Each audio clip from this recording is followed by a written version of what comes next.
দুদিন ধরে আমার মুডটা খুব খারাপ ছিল, তার নির্দিষ্ট কিছু কারণ আছে। মায়ের সাথে একটু ঝামেলা হয়েছিল, তো দুদিন ধরে মায়ের সাথে কোনো কথা হচ্ছিল না।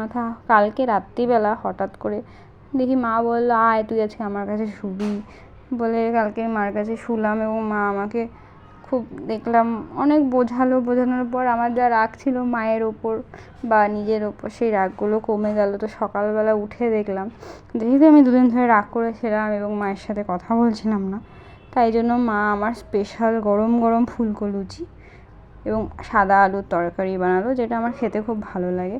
আসলে মায়ের উপর রাগ হয় ঠিকই, কিন্তু মায়েরা বেশি দিন তাদের সন্তানদের উপরে রাগ করে থাকতে পারে না। আমারও মাঝে মাঝে মাথাটা গরম হয়ে যায়, তাই জন্য মায়ের ওপর রাগ করে ফেলি, কিন্তু মায়ের ওপর রাগ করে থাকাটা উচিত নয়। এরপর থেকে চেষ্টা করব নিজের রাগটাকে কন্ট্রোল করার, আর যেন রাগটা না করা হয় মায়ের উপর।